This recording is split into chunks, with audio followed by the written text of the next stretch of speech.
ನಾವು ಇನ್ನೊಂದು ಇನ್ವೆಸ್ಟಿಗೇಷನ್ ಯಾವಾಗಲೂ ಕೂಡ ಅಲ್ಟ್ರಾಸೌಂಡ್ ಸ್ಕ್ಯಾನ್ ಅಂತೀವಿ ನಾವು.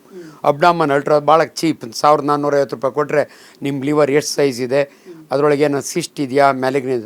ಲಿವರ್ ಕ್ಯಾನ್ಸರ್ ಅಮ್ಮ, ಪರ್ಟಿಕ್ಯುಲರ್ಲಿ ಸಿರೋಸಿಸ್ನಲ್ಲಿ one of the complication. Hepatitis ಅಂತ ಒಂದು ವೈರಸ್ ಇದೆಯಮ್ಮ. ಜಾಂಡೀಸ್ ಬಗ್ಗೆ ಮಾತನಾಡುವಾಗ ಇದು ಭಾಳ ಇಂಪಾರ್ಟೆಂಟ್. ಹೆಪಟೈಟಿಸ್ ಎ ಅಂದರೆ ನಾವು ತಿನ್ನುವ ಆಹಾರ, ಕುಡಿಯುವ ನೀರು, ರೋಡ್ ಸೈಡ್ ಯಾರನ್ನ ತಿಂಡಿ ತಿಂದರೆ ಅದ್ರಾಗೆ ಒಂದು ವೈರಸ್ ಇರುತ್ತೆ, ಹೆಪಟೈಟಿಸ್ ಎ. ಅದರಿಂದ ದಯವಿಟ್ಟು ರೋಡ್ ಸೈಡ್ ತಿನ್ನೋರು ಇದೊಂದು. ಎರಡನೇದು ಹೆಪಟೈಟಿಸ್ ಬಿ. ಅನ್ಫಾರ್ಚುನೇಟ್ಲಿ ಇದು ಬ್ಲಡ್ ಟ್ರಾನ್ಸ್ಫ್ಯೂಷನ್ ಮಾಡೋವಾಗೆ ಆ ಬ್ಲಡ್ಡನ್ನು ಸರಿಯಾಗಿ ಪರೀಕ್ಷೆ ಮಾಡಲಿಲ್ಲ ಅಂದರೆ ಅದರಿಂದ ಹೆಪಟೈಟಿಸ್ ಬಿ ಬರುತ್ತೆ. ಬಿ ಇದೆ, ಸಿ ಇದೆ, ಡಿ ಇದೆ, ಇ ಇದೆ. ಇದೆಲ್ಲ ಇರೋರಿಗೆ chances of liver cancer are more.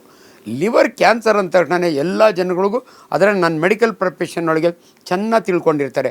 ಒಂದು ಪ್ರೈಮರಿ, ಎರಡನೇದು ಸೆಕೆಂಡ್ರಿ. ಪ್ರೈಮರಿ ಅಂದರೆ ಲಿವರ್ನಲ್ಲೇ ಕ್ಯಾನ್ಸರ್ ಆಗುತ್ತೆ, ಅದನ್ನು ಹೆಪಟೋಸೆಲ್ಯುಲಾರ್ ಕ್ಯಾನ್ಸರ್ ಅಂತೀವಿ ನಾವು. ಇವು ನೋಡಿ, ಎಷ್ಟೋ ಜನಕ್ಕೆ ಬ್ರೆಸ್ಟ್ನ ಕ್ಯಾನ್ಸರ್ ಇರುತ್ತೆ, ಅವರು ಇದನ್ನು ಟ್ರೀಟ್ ಮಾಡ್ತೀವಿ ನಾವು. ಬಟ್ ಅನ್ಫಾರ್ಚುನೇಟ್ಲಿ ಅವ್ರು ಸಾಯೋದು ಇಲ್ಲಿರೋದು ಬ್ಲಡ್ ಮುಖಾಂತರ ಲಿವರ್ಗೆ ಹೋಗುತ್ತೆ. ಲಿವರ್ ಸೆಕೆಂಡ್ರೀಸ್ ಅಂತೀವಿ, ಬ್ರೈನ್ಗೆ ಹೋಗುತ್ತೆ. ಅದಕ್ಕೆ ಕ್ಯಾನ್ಸರ್ ಬಗ್ಗೆ ಜನ ಭಾಳ ಹೆದರ್ಕೊಳ್ಳೋದು. ಅಯ್ಯೋ ಇಲ್ಲಿರೋ ಕ್ಯಾನ್ಸರ್ ಅಲ್ಲಿ ಹೌದು ಹೋಗುತ್ತೆ, ಸ್ಪ್ರೆಡ್ ಆಗುತ್ತೆ. ಎಷ್ಟೋ ಜನಕ್ಕೆ ಲಿವರ್ ಸೆಕೆಂಡ್ರೀಸ್ ಆಗಿ ಸತ್ತು ಹೋಗ್ತಾರೆ. ಅದರಿಂದ ಲಿವರ್ನಲ್ಲಿ ನೀವು ನಿಮ್ಮ ಲಿವರ್ಗೆ ಆರೋಗ್ಯಕ್ಕೆ ಭಾಳ ಮುಖ್ಯ ಅಂದರೆ ಸೊಪ್ಪು, ತರಕಾರಿಗಳು, ಹಣ್ಣುಗಳು, ನಿಮ್ಮ ಆಹಾರ. ಸೊ ಆಹಾರ ಭಾಳ ಇಂಪಾರ್ಟೆಂಟು.